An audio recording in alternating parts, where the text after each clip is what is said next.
Hello bachcho, let's see this question. Directions. Each of these question contains two statement, assertion and reason. Each of these question also has four alternative choices, only one of which is the correct answer. You have to select the one of the code A, B, C, D given below. Option A, assertion is correct, reason is correct, reason is the correct explanation for assertion. Option B, assertion is correct, reason is correct, but reason is not a correct explanation for assertion.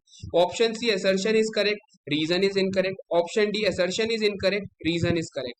Assertion है FeCN6 3 minus is weakly paramagnetic while FeCN6 4 minus is diamagnetic. Reason is FeCN6 3 minus has plus 3 oxidation state while FeCN6 4 minus has plus 2 oxidation state. अब इस question को समझने के लिए हमें एक important की कॉन्सेप्ट को यहाँ पे समझना होगा. हमें यहाँ पे क्या है, दो कॉम्प्लेक्सेस के बारे में बात करी गई है. एक तरफ हम लिख लेते हैं FeCN6 3 माइनस और दूसरी तरफ हम लिख लेते हैं हमारा FeCN6 4 माइनस. तो अगर मैं यहाँ पे आयरन की बात करूंगा तो आयरन यहाँ +3 ऑक्सीडेशन स्टेट में, +3 का मतलब हमारा आयरन क्या हो जाएगा 3d5, बिकॉज आयरन होता है 3d6 4s2, ये क्या हो गया 3d5 के इक्वल हो गया है. तो अगर अब मैं इसके अंदर इलेक्ट्रॉन्स की फिलिंग करता हूं, और दूसरी बात हमारे को यहाँ पे क्या पता होनी चाहिए कि साइनाइड हमारा कैसा लिगेंड होता है, cyanide is a strong ligand. तो अगर अब मैं इसमें इलेक्ट्रॉन्स की फिलिंग करूंगा तो साइनाइड की प्रेजेंस में पेयरिंग होगी 1 2 3 4 5. तो इस तरीके से हमारे को देखने को मिलेगा. इसमें n की वैल्यू क्या है 1, एक अनपेड इलेक्ट्रॉन है, तो ये कॉम्प्लेक्स कैसा कॉम्प्लेक्स हो गया, ये पैरामैग्नेटिक कॉम्प्लेक्स हो गया. लेकिन क्योंकि नंबर ऑफ अनपेड इलेक्ट्रॉन यहाँ पे कम है तो ये वीकली पैरामैग्नेटिक हम इसको बोल देंगे.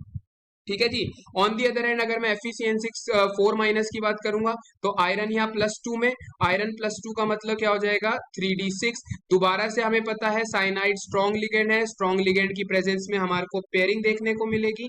तो अगर हम हमारे पास यहाँ इलेक्ट्रॉन्स की पेयरिंग करवाएंगे तो किस तरीके से होगा, 6 इलेक्ट्रॉन्स की फिलिंग कुछ इस तरीके से होगी. यहाँ पे नंबर ऑफ अनपेड इलेक्ट्रॉन कितने हैं, 0 हैं, तो ये कॉम्प्लेक्स कैसा हो गया, डायामैग्नेटिक हो गया.